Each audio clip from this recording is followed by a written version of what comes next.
Welcome to the Freight Project podcast, brought to you by Ceradon, a North American third-party logistics company providing shippers transportation management, technology, and solutions.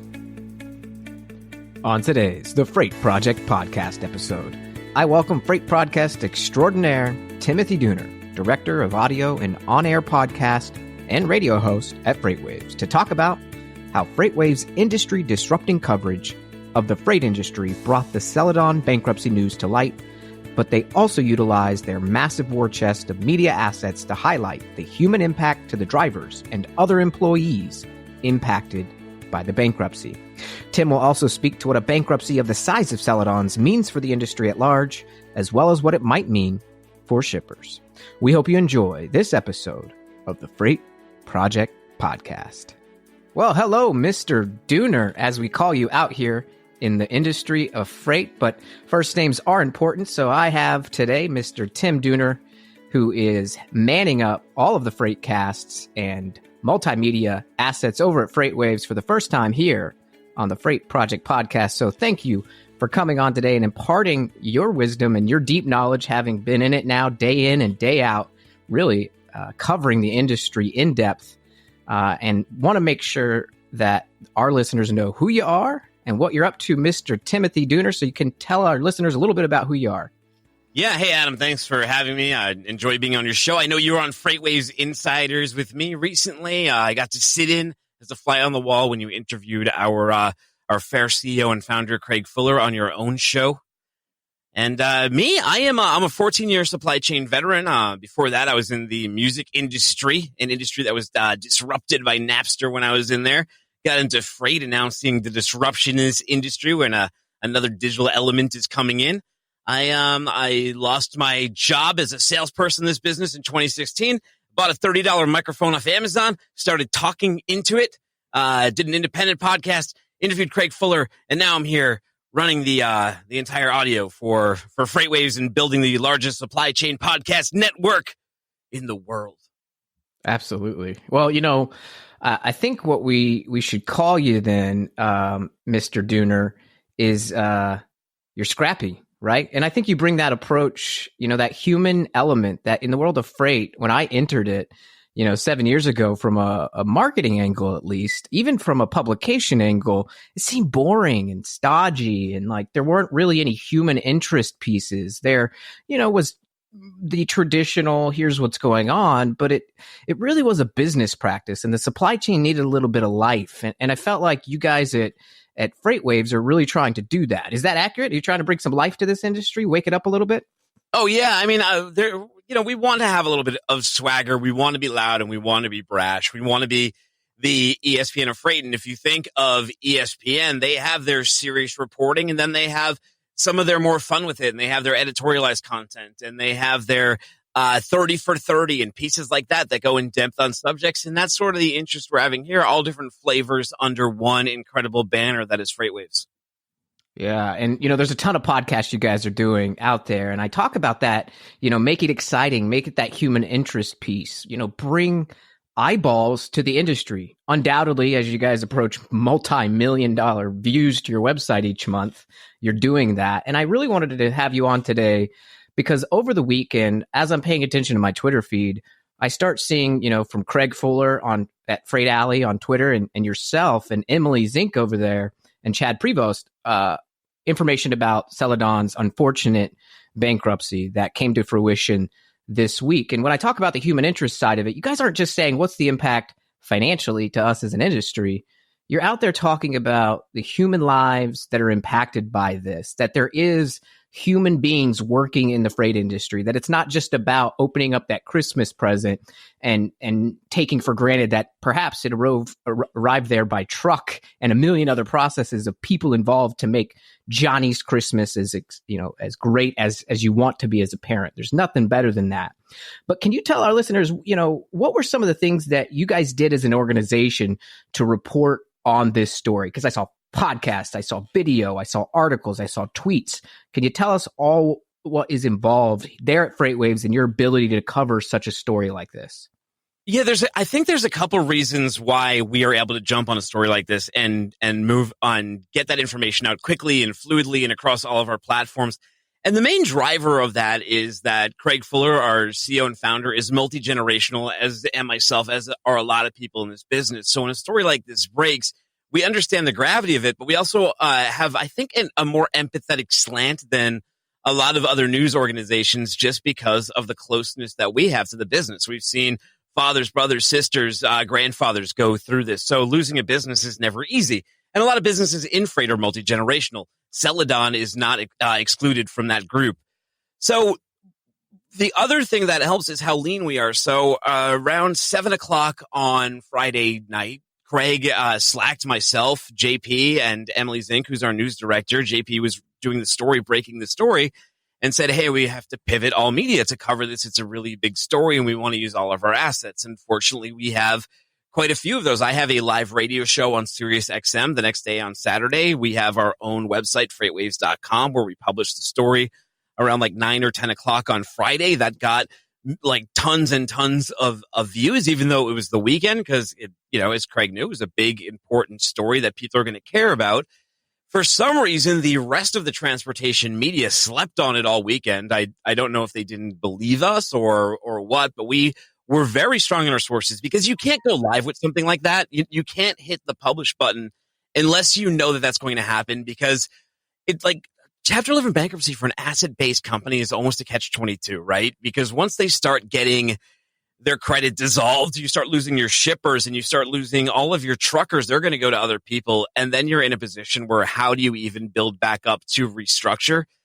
And very quickly it cascaded and they did shut down. But that was going to happen anyway, as we reported. It happened pretty much as soon as they could do it. We think the lawyers are running it at the end. And if you were following the story, they finally told their drivers via their Qualcomm on Monday morning around 12:38. But it was really interesting to be in the thick of it and watch it unfold and be on Sirius, because we were the first ones talking about it. We went live with it and people were calling in, truckers who were like, wow, yeah, I mean, I'm finding out through Facebook. I'm finding out through FreightWaves. I'm finding out through this show right now. And it's oh, wow, empathetic. When you're hearing people and you're the one delivering the news and you're hearing the person driving that truck who is impacted. And that number, 4,000 people losing their jobs, is so much more magnified. And it becomes a bigger thing than just, a loss of capacity. Absolutely. And you guys really, you went a step further. You didn't just cover it. You heard those stories live. It obviously impacted you. I mean, when you came to FreightWaves, I follow you on Twitter, your family came later, right? You were away from your family. You probably had some anxiety as the father of, is this move the right move? And you knew you had a job coming into it and had certain anxiety around that. But now we have families right before the holiday who are losing their job. And FreightWaves is doing something about it. They're not just reporting it. They're taking those stories, they're hearing them. And as you said, generational, they've had family members go through this. What did you guys do to help the workers at Celadon, after they learned about this? Yeah, so as the story evolved over the weekend and we were getting, just like anyone else who were on the trucker side and the operations side, we were getting a lot of our information from that point on from these Facebook groups, these trucker Facebook groups, the Celadon Assistance Group. And I started talking to the moderators and the admins of those groups and the displaced workers.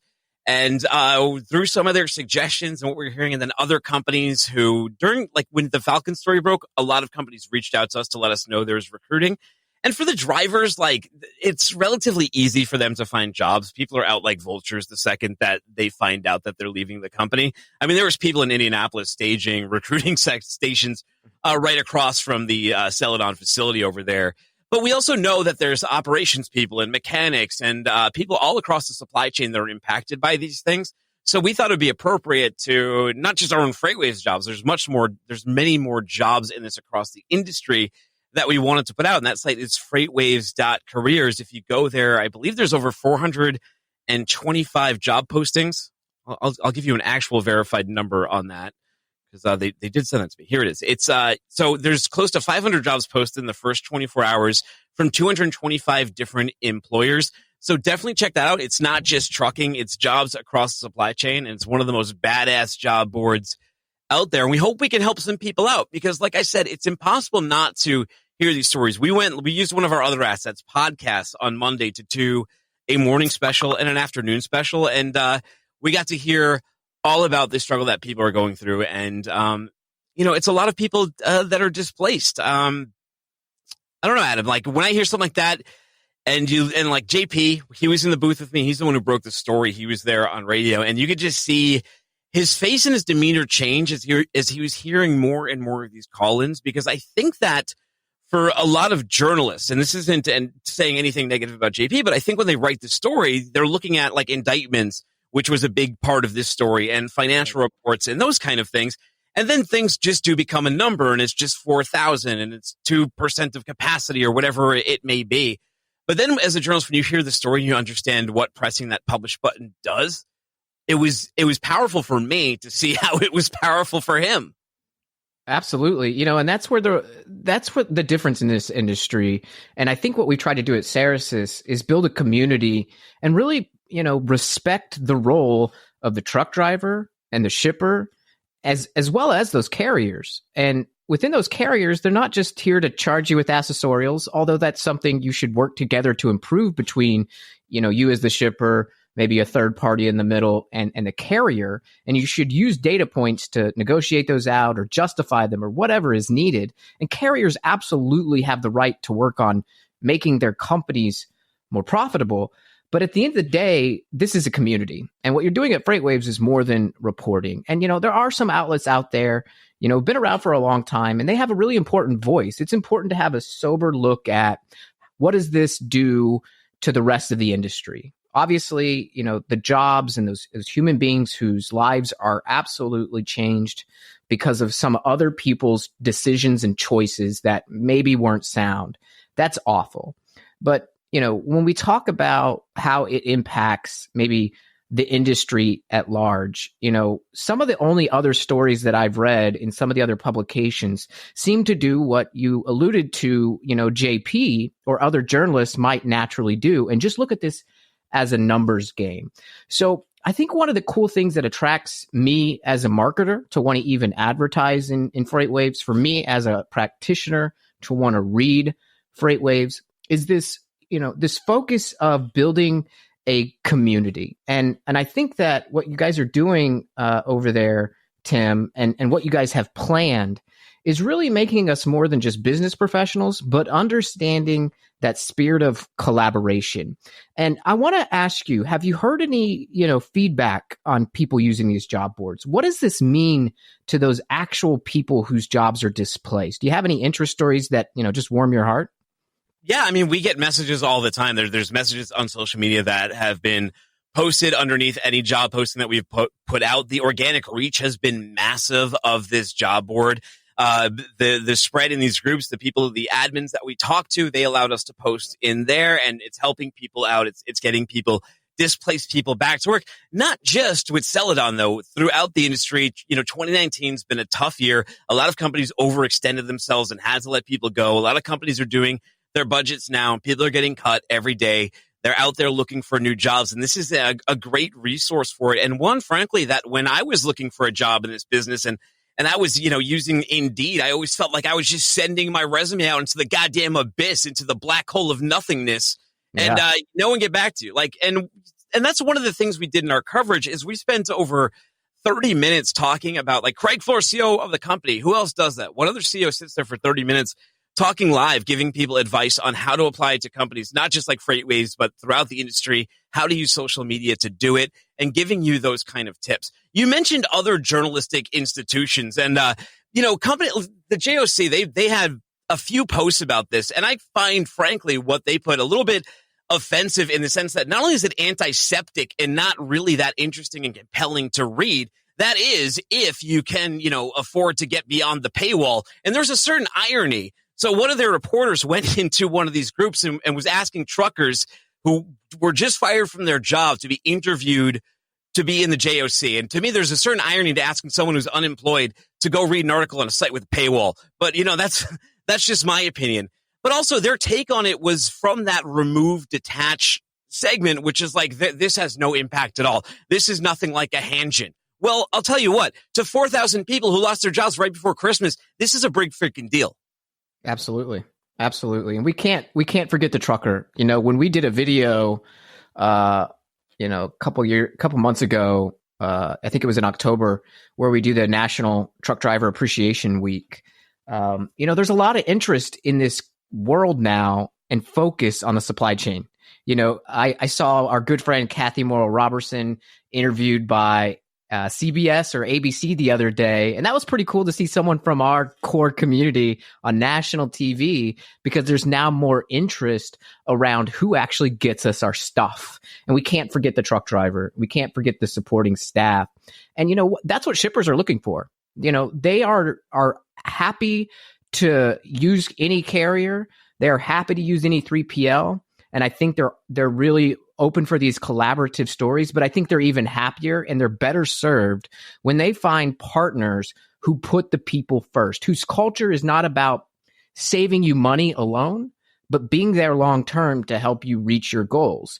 Because us, in our position, if the freight world in general isn't doing well and there aren't resources out there to help a shipper or a carrier or a 3PL learn how to collaborate and use data to collaborate more smartly, none of us will be profitable. All of us will be out of business. So we cannot forget each and every one of us. Okay, so for the first half of this conversation, we've talked about, and rightly so, the people who are displaced by this Celadon bankruptcy, right? Put one more point in here, though. I just want to say that the current leadership of Celadon, I don't necessarily think they're bad people. They were trying to recover from the sins of that indictment and what had happened a few years ago over there.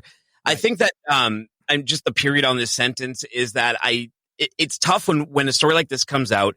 You're a publicly traded company. There's probably lawyers involved, but all of the truckers out there are pulling loads. They don't really know what to do. And people had a very anxiety-filled weekend. I think that they were a little bit handcuffed in telling people. I know that their director of operations had gone into the Facebook groups right before they sent out the Qualcomm message letting everyone know that the Chapter 11 was official, to say, God bless, we are winding down. Thank you all for your service. So I don't necessarily think that this is so much the fault of current leadership. I think that they were trying to fix things there, and it's just a sad story all around. Absolutely. And they were pressed up against perhaps unrealistic timeframes before this inevitable reality. And so, I read kudos to them for doing their best, I believe. And I think, even from what I've read, the follow on is that they're doing their best to support those employees too. And they got a great partner in FreightWaves. But, I want to kind of take the second half of this conversation kind of framed around the Celadon bankruptcy. We had in the LTL space, the Northeastern Motor Freight, and that's where Ceresys really plays, is that LTL space.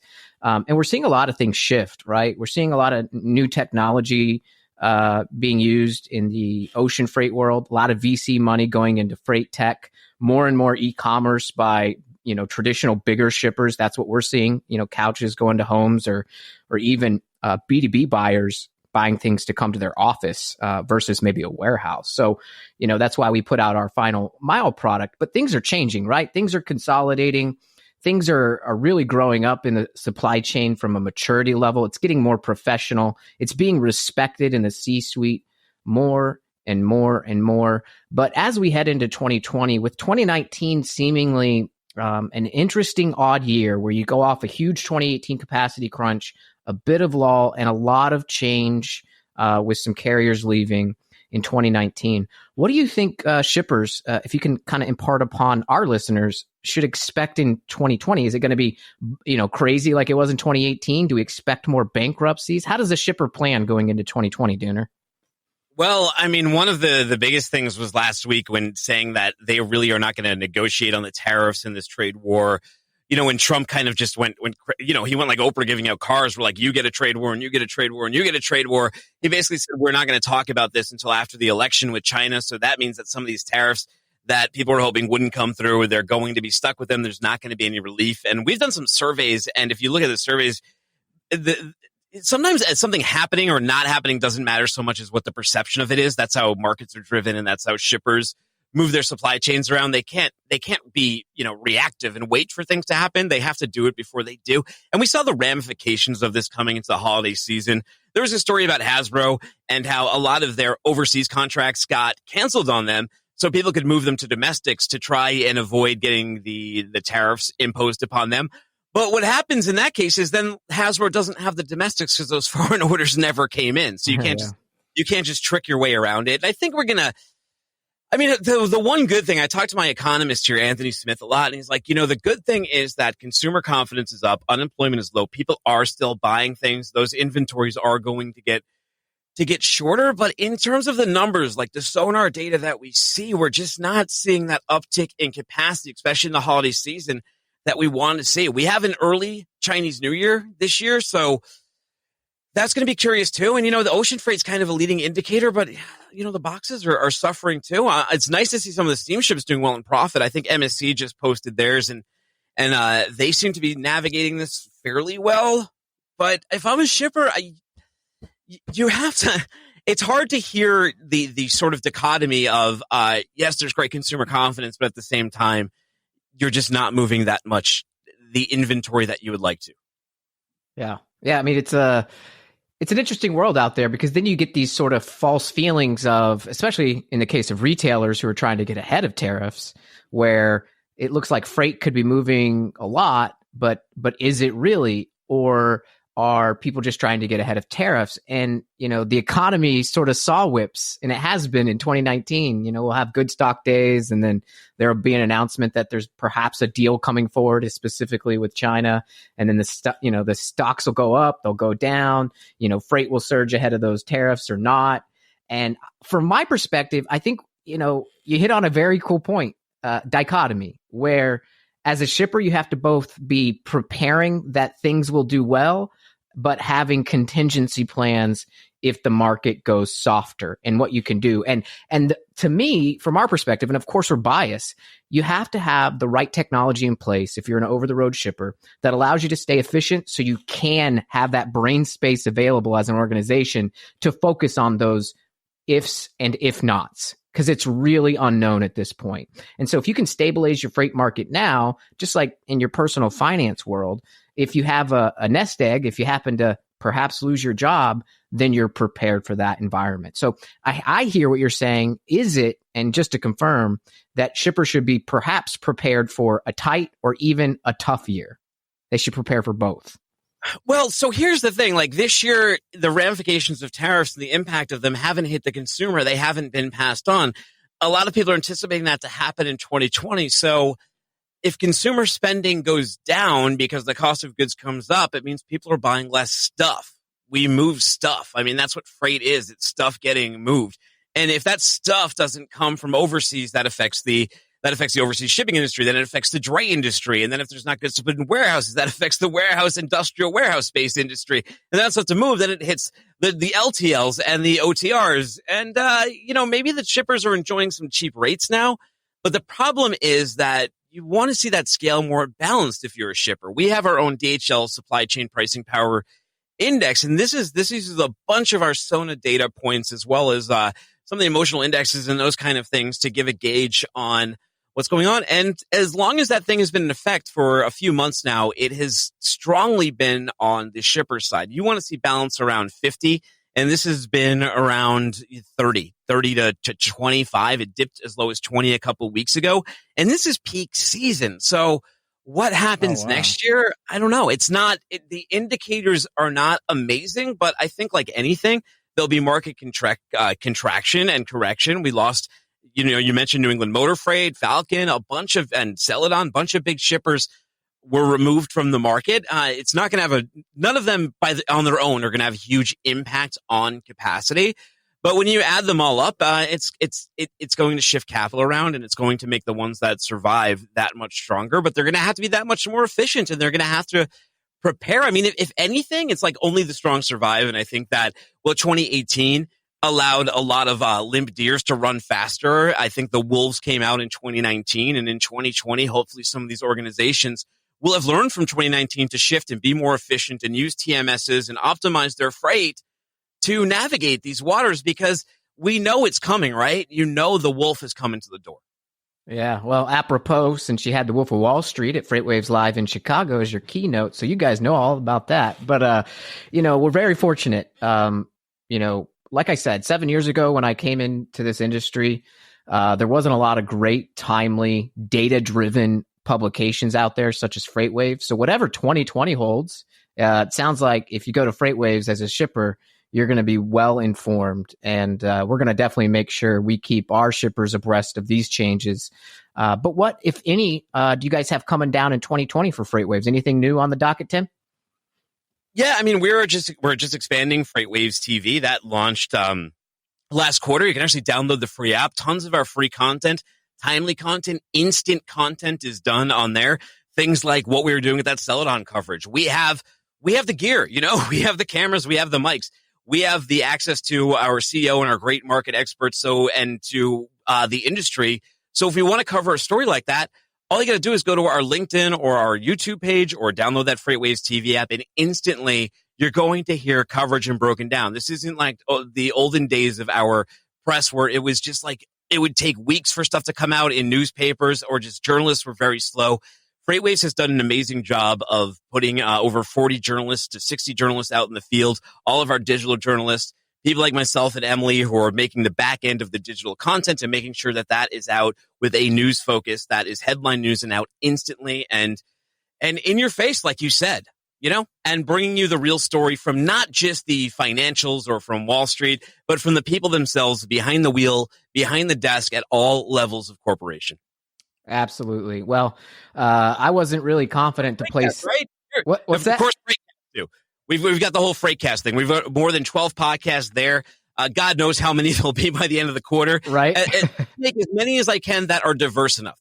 I try not to have any redundancy in the shows we're doing. There's no point in doing that. So each one you get all the way from like the flavor of What the Truck, which is a variety show where we're banging cowbells, all the way to Great Quarter Guys, which is like serious financial breakdowns of the market and everything in between. If you follow that FreightCast feed on your favorite podcast player of choice, you get every show we do. You can then go from there and subscribe to anyone that you like. That's They're all right. free. Absolutely. Well, you got to definitely check out Freightonomics too, just because it's a cool name. But it's a lot of cool information on the data side. In 18 minutes, they're coming in this booth to kick me out to record their second episode. Well, there you go. I can't wait to hear it. The first one was killer. I listened to it this morning. So, we're very fortunate to have a FreightWaves in the industry. It's great to see you guys challenge other publications. That's what capitalism's all about. And it makes every single one of us more informed, better shippers, better carriers, better third-party logistics and technology providers in the middle. So Dooner, keep doing what you're doing. If you're not on Twitter, make sure you do get out there and enjoy, join the conversation with people like me and Dooner and Craig Fuller and everybody around the industry. It's really rising up over there. So on this published page, we'll make sure that you can have all of those resources. So if you're listening to this podcast, not on Ceresys.com, head on over to Ceresys.com and find us under the podcast section. And you'll be able to see all those great resources that Dooner has mentioned from FreightWaves, including a link to the app, FreightWaves.com, and all of us who are in that community there on Twitter. So, Dooner, thanks for coming on today in such short notice to talk about the human impact and the human interest and the importance of the human beings who lost their job in the Celadon bankruptcy, and some insight into what shippers can expect for 2020 and what's coming up from FreightWaves. So we really appreciate that. Anytime, Adam. Keep giving a voice to freight. I always enjoy what you do. Ditto. Well, thank you for all of our listeners out there who tune in to each episode. We thank you for your support. We'll see you on the next one.